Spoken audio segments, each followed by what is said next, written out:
We're going to take a look at one of the programming problems from the past.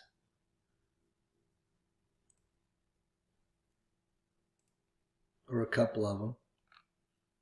I pulled this from the W.P. Clements High School Novice Division. A lot of times at the very beginning they do a thing called a dry run. So this is where you pull up your IDE and you code. So to the right side over here, I've coded this. You notice mine's slightly different than the one over here. I've got a package. Then I called it Dryrun. Well, that's the same thing. Then I've got an IO exception.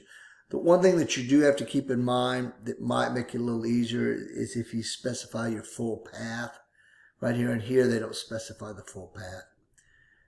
Then I read the next one. I set presence equal to 0, and then it goes through. So when I run it, it gives me a 15. So let me show you about the dry run. I went and I put it right here on my D drive. So you may be putting it on your C drive, or you may be putting it on programs, but you have to put it in the full path. So if I used it, I also have another location that I put it in.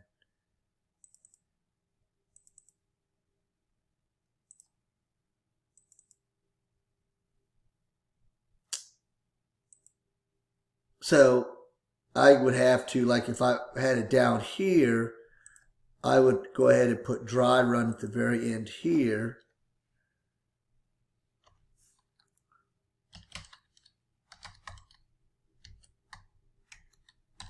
And so I hit Control C,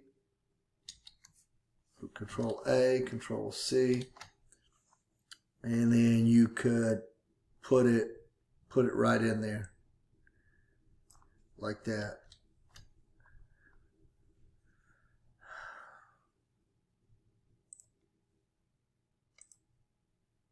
And it would get the same answer.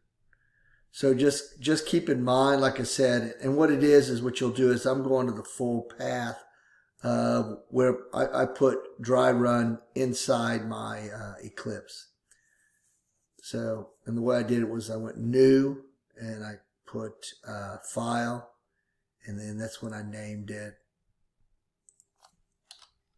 dry run.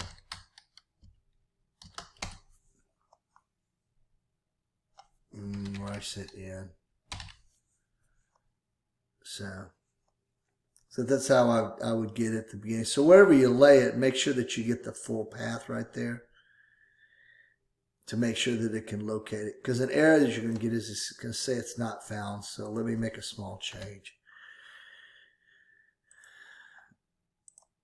And it's going to say file not found.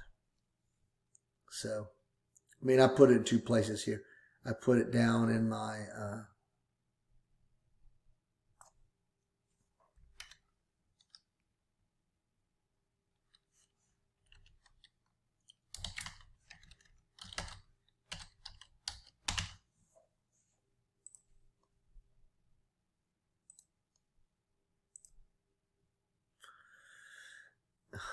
because I just decided to put it at a lower level so I didn't have to code as much. So you'll notice that that's different than this. So the next thing we're going to look at is hot cocoa. So as you can see from here, I've basically created this image right here. And I created it using system.out.print. So I created a blank line. I got it started, system.out.print, and you can see the first going that direction. Then system.out.println. And you notice that these have two of them. And up here I only have one. So this is an example of escape sequence. Java, when it sees a backward slash, it assumes it has special meaning. And for me to be able to print something like that, I need to put double. And in fact, I've got, if you go to this item right here, it talks about escape sequences. So the next thing is I've got to go here. So that means I have to type, I have to put a system.out.print, and I have to type all of these things and then do it again. So we've got 9, 10, 11, 12, 13, 14, 15, and here's 16. So if you look up here and find out where 16 is, 16 is right here. So you see how it's pretty, so you have to kind of play with it and figure out how it's going to be. So go ahead and code this yourself. I mean, I've given you most of it, so fill it. In fact, you put all of this in, and then put a bunch of system.out prints for 10, 11, 12, 13, 14, 15.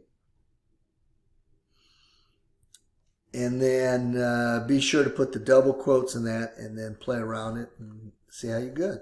And then go ahead and try the rest of them and see how you do.